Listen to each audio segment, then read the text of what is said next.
It's Tuesday. I swear it was Tuesday like a day ago. Like last Tuesday was a day ago because I'm about to say it's the day of rest in professional football and so not in other sports. In fact, I think all of the NHL teams are in action tonight. Of course, our Utah Mammoth have been in action all season long. They are leading the Western Division, and so very exciting stuff. If you're a Mammoth fan, which of course we all are, and this is the kind of thing you want to have happen with the history of this team as it moves forward. And we're all witnessing history with this. We're all growing up. We're all learning. We're all becoming Mammoth fans, and young children right now are developing a passion, a lifelong passion for the Utah Mammoth, only because they're winning, and I believe they're going to continue to win. Now, how much do they win? Who knows? Because there's a fascinating thing going on in sports, and not only with the Mammoth, but the Utah Jazz. The Utah Jazz are 2-1. I guarantee you that folks going into the season said, "Nah, I don't know." Now, these are winnable games. You know that they've played. They haven't played the better teams. This will tell a lot, I think, when Utah starts playing the teams that are good, where they really stack up. Larry Markkinen had a phenomenal night, 51 points in an overtime win against what's this with overtime? It's just like everyone's going into overtime and double overtime, and of course baseball games are doubling their actual you got a twofer in the World Series last night. They're giving you a reason not to go to bed early, Scott. You can't go to bed at 10 o'clock anymore, man. You got to stay up until midnight. I think I'm incapable of going to bed past 10 o'clock. I'm just telling you, Martin, you'll understand this. You won't today, but you will understand. In fact, I used to play golf when I lived in Florida, and I played with this group of guys. Funnest thing I've ever done in my life, and just great guys. They're all different walks of life, success stories, ages, socioeconomic backgrounds were very, very different, and just a really fun group of guys. But they told me, they says, you wait till you get to be 50. And I was only barely 40 at the time. I was in my late 30s, kind of that 40-ish time, and I just laughed. I said, ha, ha, ha. Nothing will change for me. And I hit 50, and I swear they put a curse on me. Because when I hit 50, oh my goodness, things changed. So Martin, I'm gonna throw the same curse at you that was thrown at me. Just wait till you get to 50. You won't be staying up late for ball games. You won't get past 10 o'clock. All right, so Mr. Baseball fan, and by the way, I'm a Dodgers fan, and they're up in the series 2-1 right now. What were your impressions of last night's World Series? Just the fact that it went 18 innings last night, the fact that it was a good game to start because the Dodgers went up 2-0. Shohei with a home run, and then the Blue Jays came back, took a 4-2 lead, and then Shohei had that single, and it gave them the 4-4 tie, and they went back and forth, back and forth. Like, the fact that people paid for it was 2 games last night, Scott, for one price of a ticket. Like, you can't get anything better than that. 2 for 1 on one night. So that was one heck of an epic game last night. And then Freddie Freeman, he does the game-winning home run at the end, which is amazing. And I think and you're very right about that. That like it's so fun to have championship games like this where it is a back and forth, and not only the back and forth, but it's also the players who show up, and really you become immortalized in these moments. When you make a big play or you have a big moment, and Shohei is kind of cementing himself as that type of player. And of course, Freddie Freeman, he same type of thing. Just such a spectacular thing to watch, and I think it's one of the things for me that really I think brings people to baseball. Like I don't, everyone has their favorite team that they watch and whatever. But when you have a series, and this is a battle. This is this is going to be a battle down to the end of it. And, it's, and there's, it's kind of staying away from the Dodgers bullpen as much as you can. And, that I think that's a big thing in the series. It's certainly 18 innings is going to have a ripple effect down the road, because like who gets the most fatigued through this game could be the reason one team wins over the other in the series. So it's going to be fascinating and fun to watch. Another big thing that happened, of course, was the Jazz, and Lauri Markkanen scores 51 points in a 138-134 win over the Phoenix Suns. Now we don't know how good the Suns are, right? Because they kind of tore things down. Devin Booker's still around, all that stuff, but um, I don't think anyone really saw this with the Jazz, and I'm just first of all just elated for a guy like Lauri because he's such an unassuming and yet like dynamic player in the league, and just kind of shows you what his real potential is. Now, to me, this is a dilemma, right? This is, and I guess the Jazz need to make that decision. You play Lauri, of course, he's going to be the focal point of everything you do. So for Lauri, it's going to be phenomenal, right? I don't know that like Lauri doesn't lose in this situation to me, because he's a guy that he's the one guy they talk about trading.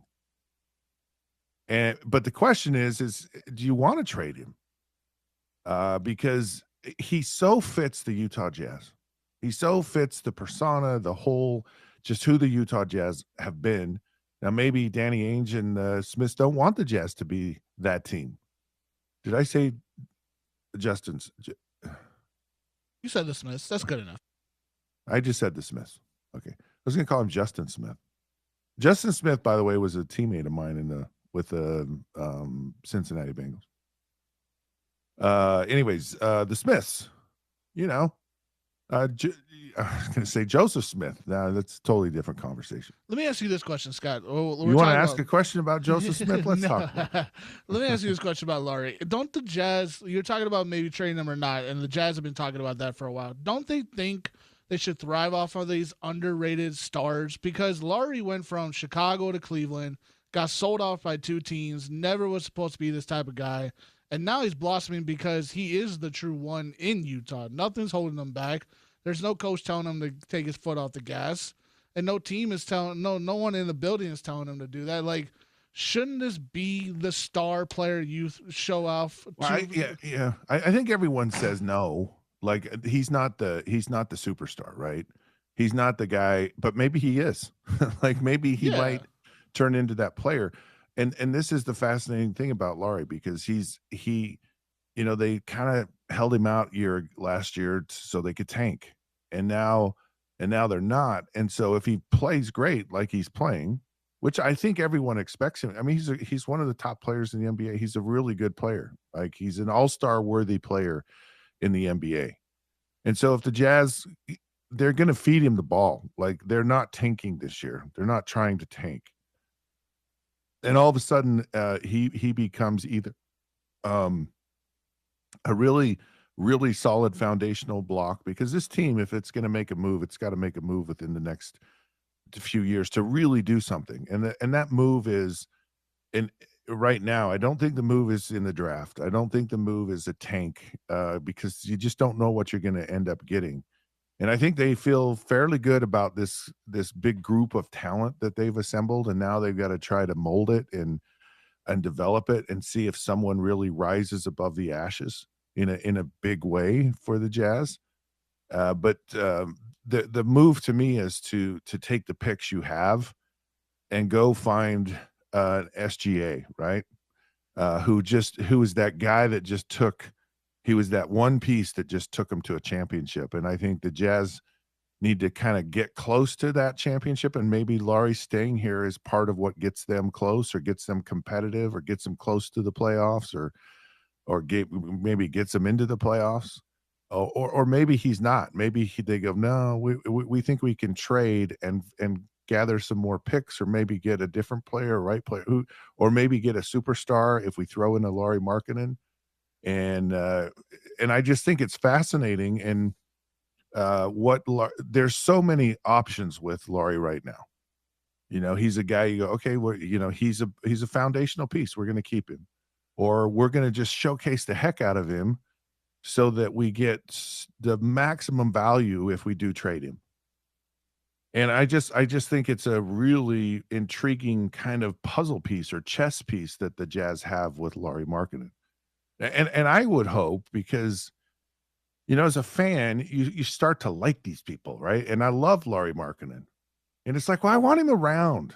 I want him to be a part of it, because he was a part of it when it really stunk. He's been a part of like the worst part of a rebuild for a Jazz team. So I kind of hope, that he's the queen. And he's the guy that, they keep on the chessboard, and they surround him, and they find a king, and they find, but he's still a part of what happens. That was way, way early in the season, and there's a lot of basketball to be played. But one of the things I think we need to note here about the Jazz. Did you like that, Martin? The note with the Jazz that I wanted to. Okay, I like that one. That's a good one. All right, okay, good. Is you have all these young players, and they're feisty, and they're hungry, and they want to play. And that's the beautiful thing, I think. I don't know what it means, like as far as wins and losses, but what I do know is it means this team is going to fight its guts out in November, in December, in the early part of the season. You're going to see a very, very competitive, feisty Utah Jazz basketball team throughout all the year. And you could argue I might want to see that more than I want to see a bunch of superstars who are on load management. Like I would rather I am so fascinated with what's going to become of the Jazz. It's like to me it's almost like Christmas. And I just, Walker Kessler has made a leap. Lauri's made a leap. All these young players who is going to jump out and really kind of be a player. Maybe some of these old guys that they've brought in here, maybe one or two of those guys kind of adds a nice layer to what the Jazz are this year. I believe, and I just think the Jazz are going to be a lot better this year. I don't think this is going to be a painful tank year for the Jazz. And I may be alone on this. I may be dumb on this. Whatever. I don't care. I just think you play hard. You end up winning a lot of basketball games, and I don't know that it matters because you find great players. I mean, they found Donovan Mitchell, who's one of the top players in the NBA now at like what 12, and you've got the multi defensive player of the year in Rudy Gobert, and he was 27. The best player in the NBA was a second round draft choice. I mean, do we really care? And I think the answer now, Wemby might be the best player in the NBA, and of course he was the number one pick. I mean, there's always that. Oh, if we could just get Michael Jordan or LeBron or somebody somewhere somehow. And I don't think anyone said, "Oh yeah, the Joker's going to be the dude," And so maybe the dude is in the building with the Jazz right now. And maybe that guy will emerge once the team has their new practice facility. That's what it's going to take. Is these players practicing in the new facility and having this cross commingling between the two sports and NHL and NBA, and it's going to create synergy that you normally wouldn't have. And I'm saying that kind of with tongue in cheek, right? I'm kind of like joking a little bit, but not. There's something to be said about. I remember, this is how weird I am. I remember Phil Mickelson, and he was playing golf, and he was kind of new in his career, and he started hanging out with uh, George Brett, and a couple of other and George Brett, was won a World Series and was a great, Hall of Fame player. And they kind of encouraged Phil to say, you're better than what you're playing, and kind of sparked him into, you just kind of hang out, the five people you hang out most with, or it's hard to soar with the Eagles when you hang out with a bunch of turkeys, kind of thing. And maybe there is something to the synergy. And maybe there's something to Ryan Smith, because Ryan Smith has, I think, done a nice job of making Utah cool. Like he's gone out on the national press side of things, and they brought an all-star game to Utah. He's got the ear and the attention and the friendship of some, I think, very influential people in the sports world, namely Pat McAfee. And Pat McAfee has become a big voice, and he's a big fan of Utah in general. And now you see things like game day coming to Utah. You see Big Noon coming to Utah twice, and so you're kind of like, this whole synergy thing might have something to it. And all of a sudden the Mammoths start playing well, and you have multiple teams. I mean, I came up with a crazy scenario yesterday, and the scenario was, there's a possibility, and it's slim. Okay, it's not probable, but it's possible, which is cool, because it's not like, oh, it couldn't happen this year, because it could. And that is Utah and BYU playing in the Big 12 championship game. It's a possibility. It's a real possibility, a really slim one, but a real one. And these are the types of things that you start to see in our world of sports. And I'm going to reiterate this again today, and I'm going to talk about this till I can never talk about it anymore. And that is, sports in Utah is really growing up. And these are the types of things you're starting to see. Just this, this wheel is just starting to turn and churn a little bit. And it's a really, really cool thing to actually see. Okay. I'm going to move on to a new subject here. Martin, my ever faithful producer, Martin. I try my best. You do. Martin's a good dude. He's a very good dude. So I value working with Martin. Just so all of you out there know this, and I want you to know it. He brought up this really interesting point today, and this is just fascinating to me. Another fascinating hot headline of the day. LSU AD, what's his name? His last name's Scott, right? Scott Woodward. I'm sorry. Yeah. Yes. So LSU AD Scott Woodward also hired Jimbo Fisher at Texas A&M. He's hired Jimbo Fisher and Brian Kelly at two different schools. And both schools are paying out to both of these coaches somewhere in the neighborhood of $130 million. Now, Jimbo is getting $77 million from Texas A&M. And, of course, Brian Kelly somewhere in the neighborhood of $54 million. Something seriously wrong is going on here. Like, this is not good. Like, this is like one of the magical things about really good sports programs and businesses is, people get disgruntled and they get mad at the coach and blah, blah, blah, or, and it's like, take your time, spend the time, and hire right. And like, I mean, in a lot of situations, you look at like an AD like this, and you talk about firing coaches. I mean, they should fire an AD for this. And it's mind-boggling to me um how you can just say, yeah, we're gonna spend all this money, and more than likely it's not gonna work out, and we're gonna let this guy go. Because LSU to me and Texas A&M is the same thing.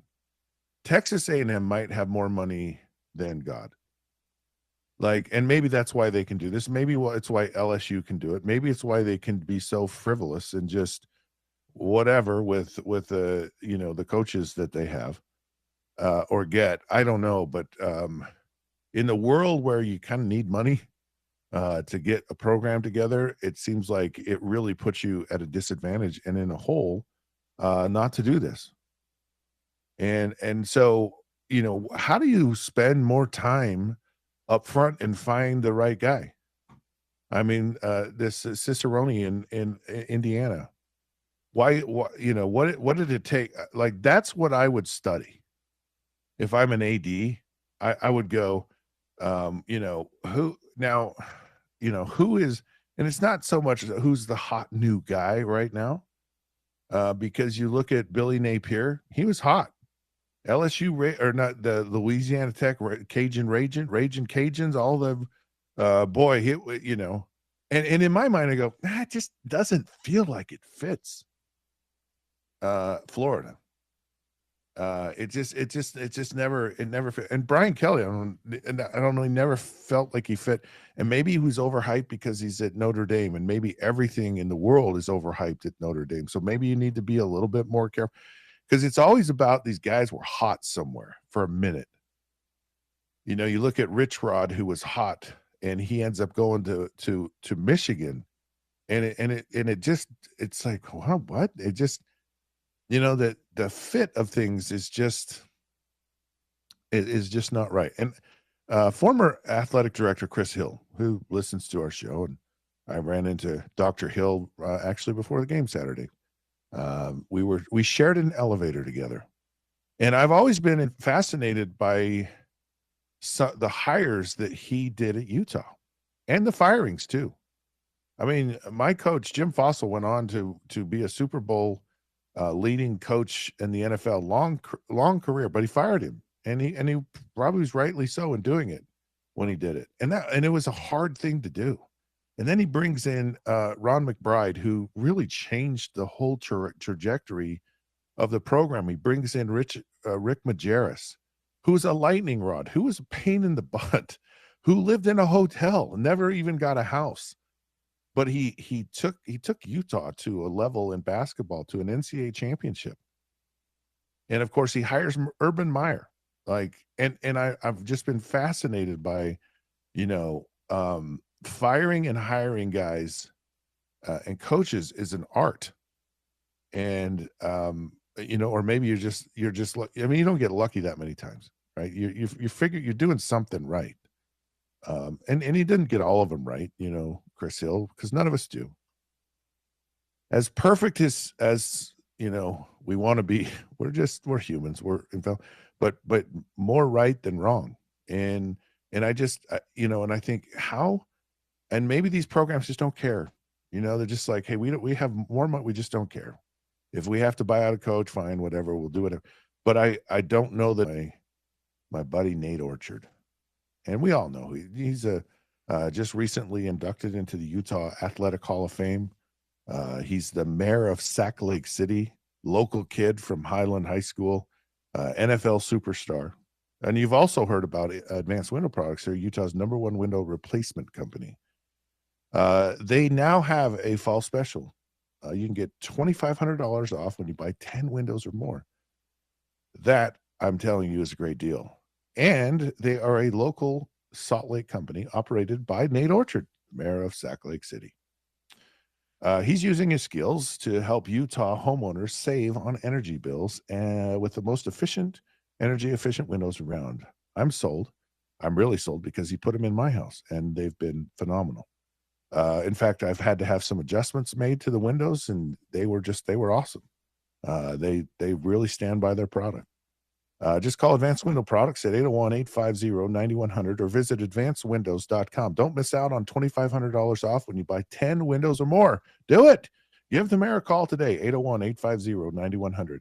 You won't regret it. Advanced Window Products, building, installing, and guaranteeing the best windows in Utah. This is the Down and Dirty with Scott Mitchell, ESPN 700, 92.1 FM.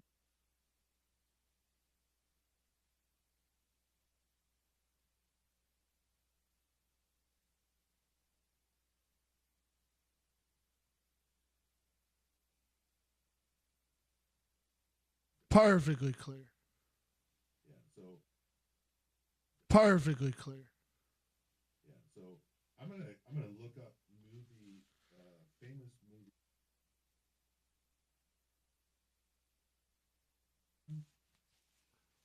in my voice, and I just want to find opportunities to just inject them into the show. Okay. I like it. I like this idea. And we'll kind of get a feel for how to do that. Okay.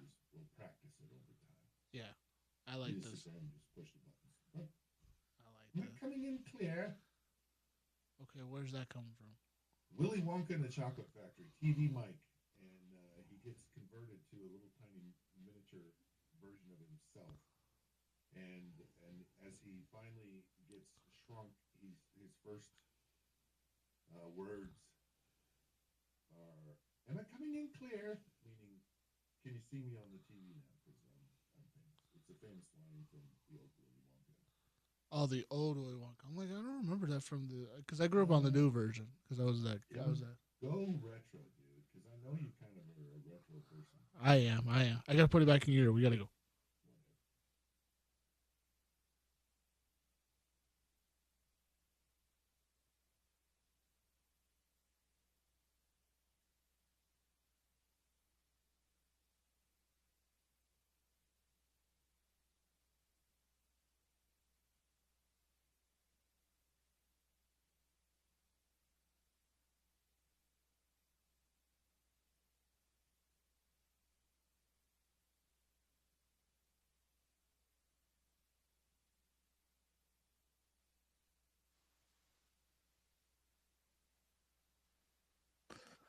All righty, sports fans, welcome back. It's the Down and Dirty here with Scott Mitchell, ESPN 792 FM. I'm really excited about this this topic that we're going to talk about right now. And it's a very mundane thing, but it's fascinating, and this will be a fun conversation about wristbands, and not just wristbands, but like wristbands, the ones that like they don't ever refer to wristbands like, well, you put them on your hands, and the reason for wristbands supposedly is to keep the excess sweat from dripping onto your hands, whether you're regardless, if you're DB or wide receiver, whatever. Now, you might argue that wristbands are not for that purpose. They're more for show. Man, look at my wristbands, right? And so wristbands, because we all wear them, and I will tell you, I wore wristbands for the cool effect, because you look good, you play good. Now, when I went to Miami, where it's very humid, like beyond humid, and you would sweat, all the time, profusely. And it was a real thing. Like you'd have multiple towels, because that's another thing. Guy wears a towel, but like in Miami, you would wear 2 towels, and everyone thought, oh, that's really cool. And you'd have these double length wristbands, because normally they're kind of smaller, right? And you think of tennis and just other sports, where sweat is something that impedes your grip. And so in the NFL, when I went to Miami, it was like a double wristband. It like almost went up halfway to your elbow. In fact, they even had some wristbands. In fact, Mark Clayton wore them, where they went from basically his wrist all the way up to his elbow. And now you see that sleeve kind of thing they wear in the NBA. And it's totally a fashion thing, right? Or it's, well, I just like to keep my arm warm, whatever. The function of it maybe is a little excessive. But the double wristband, which I thought was, oh, that's just insane. That's too big. That's gaudy. That's like that's something that someone like Prime would wear, that just outlandish whatever. And then you got to Miami and you like sweated like unbelievably. It's like I wore two wristbands all the time. Like the double length wristband on both of my forearms. Well, this whole wristband has now flipped on its ear, and the wristband isn't so much about sweat, it's about a playbook. You basically have a mini playbook attached to your wrist. And of course, a lot of the quarterbacks use them. They even use them like in baseball. There's their use is kind of spread out. And what I didn't realize, but I knew about this, was the origin, which was with my former coach, Don Shula. And I know the story. So Tom Matte was a great player for the Baltimore Colts. And they were out of quarterbacks. And Tom Matte was an emergency quarterback because I believe he played quarterback, might have at Ohio State or in college, or he was the only guy on the roster with any kind of ability to throw a football. But he was also a running back. He was literally the first dual threat quarterback, probably in the history of football. But he also was a guy that liked to party, and he liked to have a good time. And Shula, and this is why Shula was so great. He was like, I had to move in with Tom Matte because I knew he liked to go out at night, and he was going to be my quarterback, and he needed to understand how to call the plays, how to understand the reads, the whole thing. And so they devised a wristband for Tom Matte in the game. That was the first wristband. Now Shula moved in with him. And so for a whole week, and he put sticky notes all throughout his house. I think he might have lived in an apartment. And he forced Tom Matte that he was going to learn this. And Tom Matte, for once in his career, was not going out at night.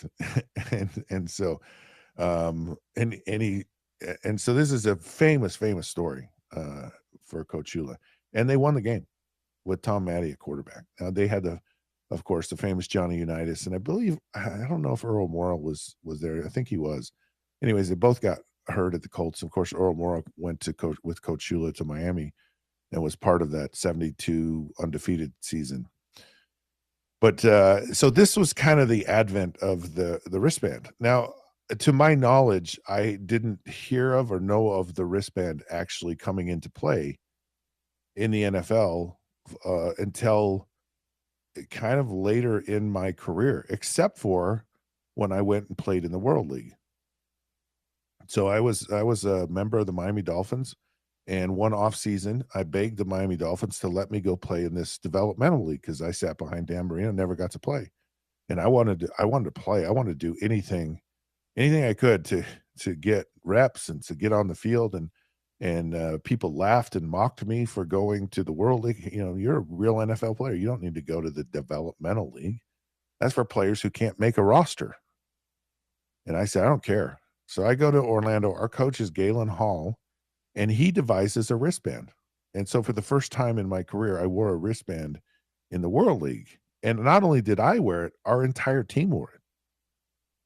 So every player, every offensive lineman, every wide receiver, and the coach would tell me the number of play. So we had a headphone in our ears. They had a lot of innovation at that time in the World League. I even had a camera. So they had a camera of me in the games. So they got a view of what the quarterback is actually looking at in a game. And there's some really awesome footage of that. It's floating somewhere on the internet. Anyways, I would just call it a play, number one, and everyone would go. Everyone would look on their wristband, and it would tell them what the play was. And we were at the line of scrimmage calling our game. So we ran a hurry up offense with a wristband. And then this is how creative we were. And I called like number one, and I called number one again. And so the defense didn't know what the play was, but they heard number one because I was yelling one, one, one. And I'm like, these guys are going to catch on to this eventually. And so then we would say opposite one. And so basically we just changed formation. So if it was a right formation or, it was always right. And then if we flipped it, then they would go to that. And it gave the formation, gave the play, the whole thing. Now at halftime, we had a new card. So you go in at halftime and they're a laminated card that would slide into these wristbands, which is how they're done today. And the funny thing is, I didn't really like the wristbands. Not that I didn't like them. I actually liked them. I thought this is a really ingenious thing to do. But I didn't like the feel of them because to me, a wristband was about keeping sweat off your body. And these were really stiff and rigid. And wristbands are pliable and flexible because you basically have this piece of plastic. And they've gotten so like ridiculously long that they flip open. And so you can you could put your whole offensive game plan on a wristband. And the other problem with them is they're small. It's small print. You're like read the fine print kind of thing. And you're out on the field and you're sweaty and you're trying to look and there's a glare and you got to flip to whatever page you're on. And it kind of gets a little bit out of control. I'm out of control. And it's not it kind of takes away from the rhythm and flow of things. And there are guys today that go, I don't want to wear one for that very reason. Like Dak Prescott goes, I want to look in somebody's eyes. I don't want to just be sitting there going, and just reading a play. And that brings a whole other element into the huddle. And it's a very valid point. One of the, I think, underrated things of being a quarterback or under talked about or under aware things that people have is how you call a play in the huddle. And you may think, well, you just call the play. It's not a big deal. And no, it's a really big deal because there is something to eye contact. There is something to the inflection of your voice, the tone of your voice. And you go in the huddle and you go, man, I got to tell you about the best play I've ever heard in my life. This is so amazing. Like, guys, we got to run this play right now. That's the kind of conviction you have to have as you convey the play. Like, because they got to buy into it. Now, one of the beautiful things about a headset and not having a wristband is you can get away with not calling the play that the coach sends in the game. And it was a rule. It's like, if you can't hear us, you got to have some backup plays. It was funny to me because when I started in my career, I called my own plays. And then I go to these other teams and they're like, oh, you're going to need a couple of plays. And I'm like, I always had plays in my head, like things that I wanted to do. And, so that wasn't a big deal to me. But if the play comes in, you go, this is the dumbest play in the world. I'm going to call a different play, or you got to sell your team on, man, we got to make this play work right here. And it's hard to do that when you're reading. Some people, they sound so different when they're reading something over the air, and it doesn't come off naturally. It doesn't come off with passion and conviction and clarity sometimes. And coaches even talk about this because when you learn a play, so like Joe Flacco, right, for example, it's really hard for him to call off of a wristband because for him, there's a visualization to the play, and there really is. Like you may be shocked by this, but we actually think in visual pictures. So you may say a word. But like I said, if I said dollar bill, everyone out there listening right now, they hear that word dollar bill and they think of something green, or they think of a one, or they think of George Washington. They're visualize, they see a dollar bill and that dollar bill means something to them.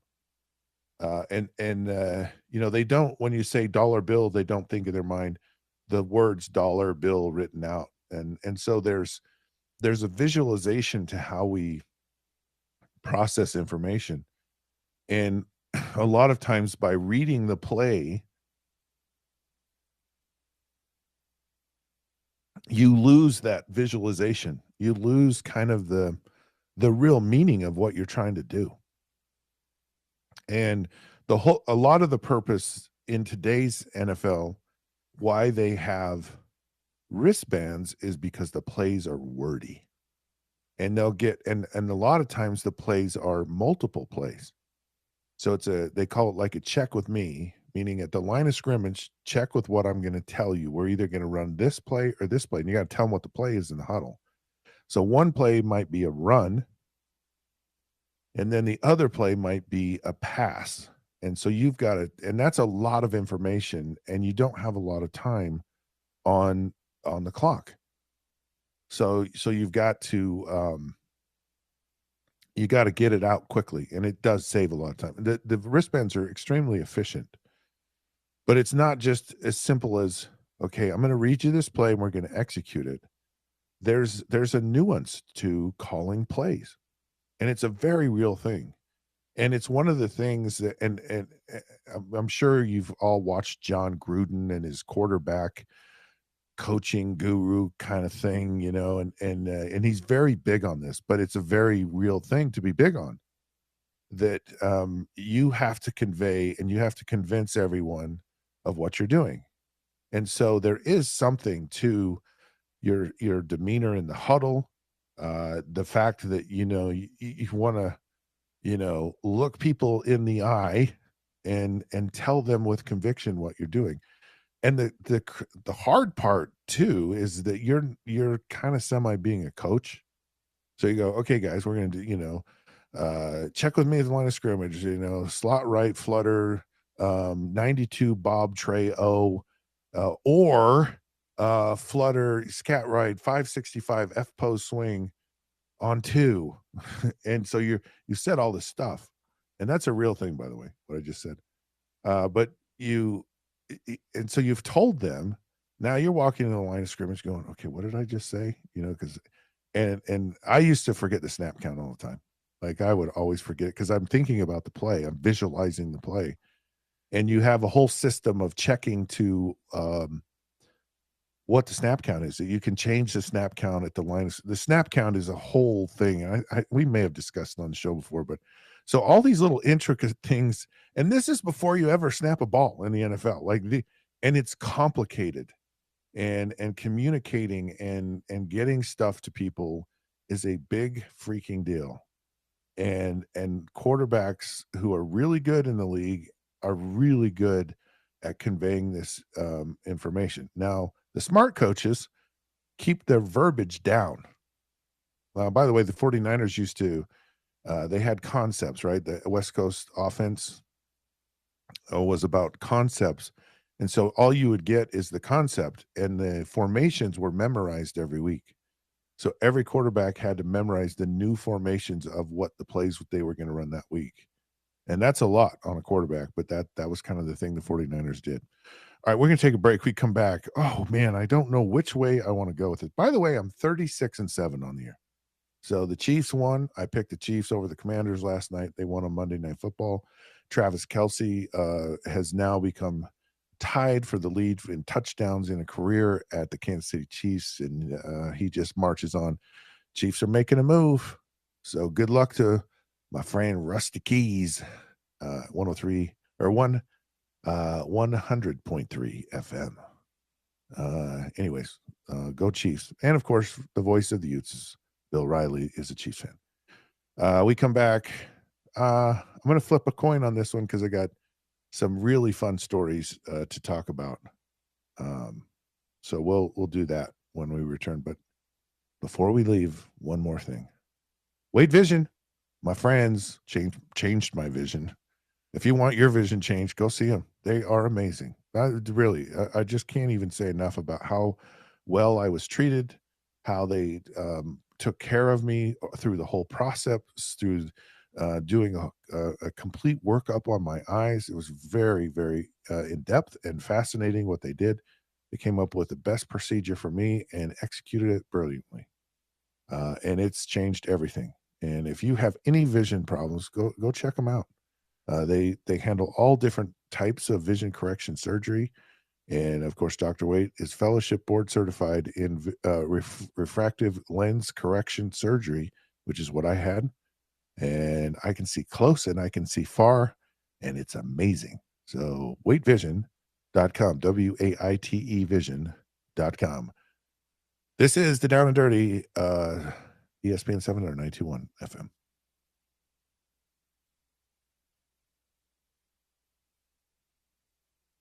All right, 8 minutes left.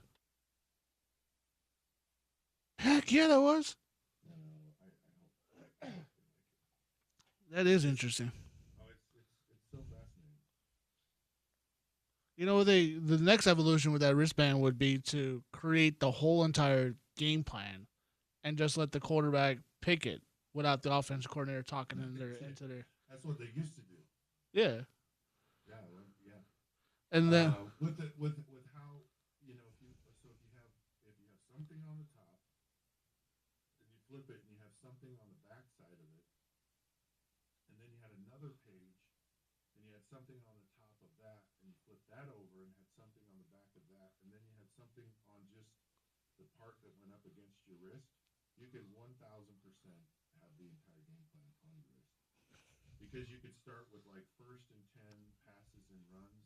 right. You could start with, and then you go to 3rd down, you go to short yardage, goal line, you go red zone passing,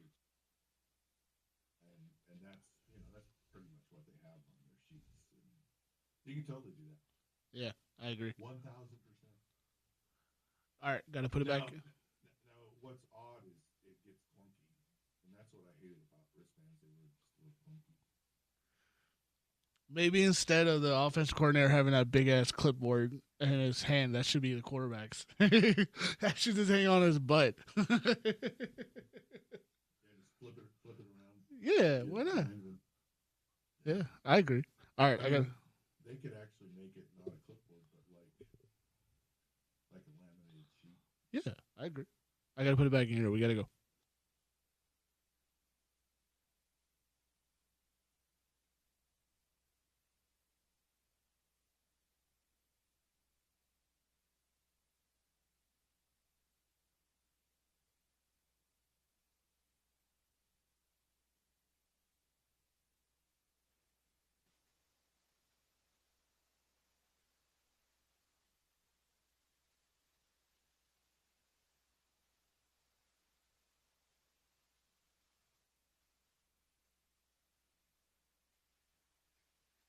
Hello, sports fans. Welcome back.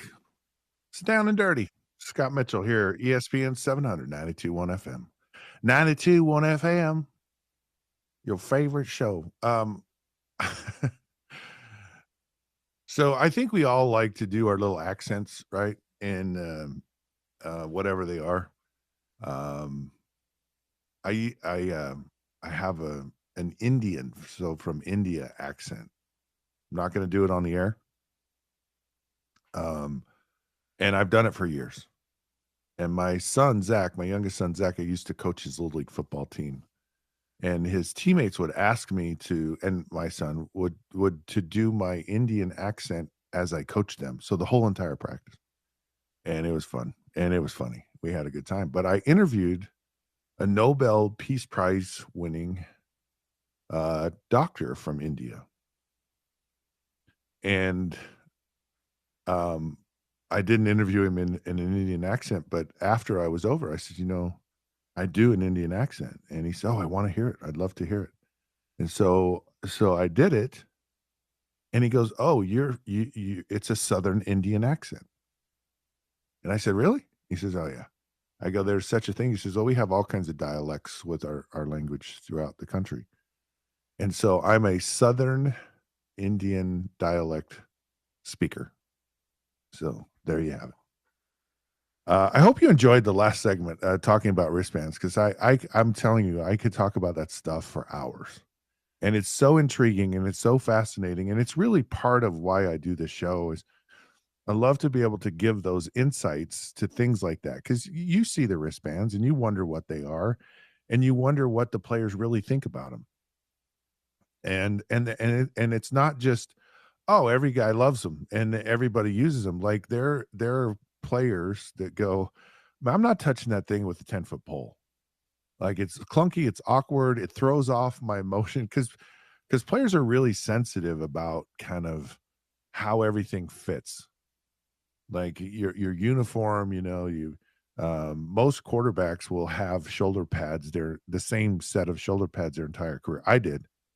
So basically, my shoulder pads just went with me from team to team to team, and I still have them. They're in a bin somewhere, but it was just one of those things that players are just funny about, and so having extra weight or kind of bulkiness would be something for some guys that just said, "No way, I am not putting that thing on for all the tea in China." And there's a lot of tea in China because China's big, so it's a big deal.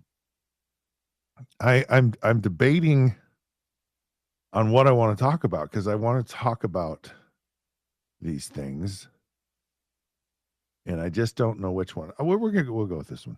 All right. Pat Narduzzi.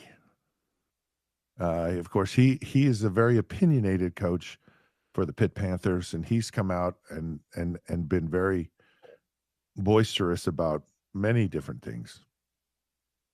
About some of his players being taken through NIL, and of course, the NCAA has come to a new conclusion or agreement, which allows its players and participants to bet on professional sports. They just can't bet on their sport. And he goes, this has to be one of the stupidest decisions I have ever heard in my entire life. It's absolutely one of the stupidest decisions I have ever seen, according to Pat Narduzzi. First of all, it's a habit.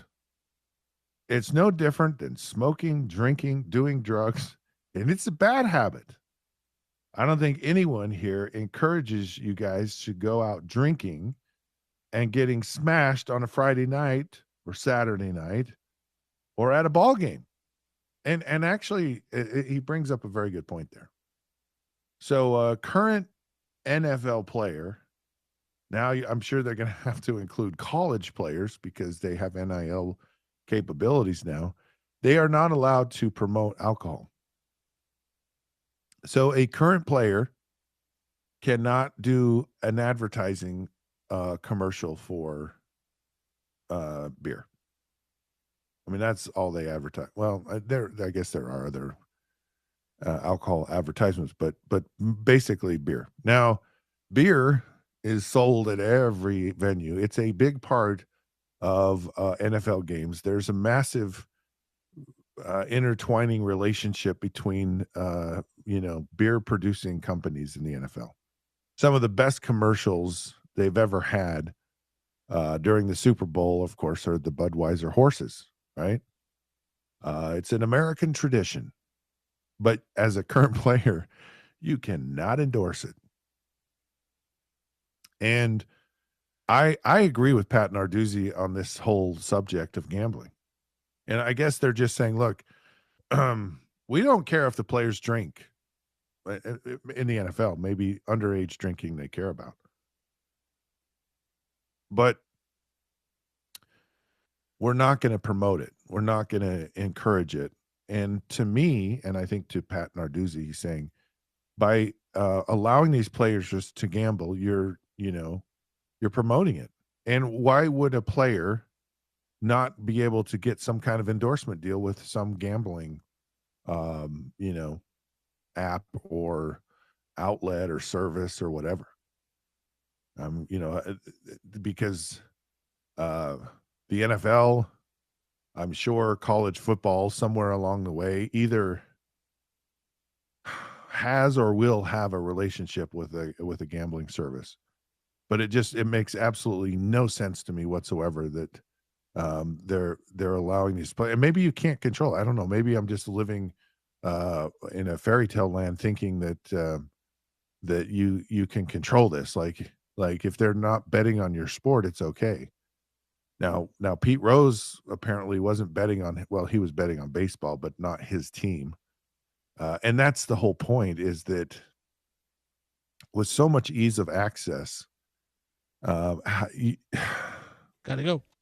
I just don't see how these players could, not be enticed in some way, some fashion, uh, to, um, to bet on their teams. Well, if you wanna bet on something, bet on our show, okay?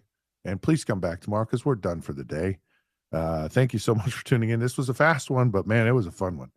The Sean O'Connell Show is up next. This has been the Down and Dirty with Scott Mitchell here on ESPN 792.1 FM. Until then, we'll see you then. All right, Scott. I'll connect with you in the other studio. Give me a couple minutes. Awesome.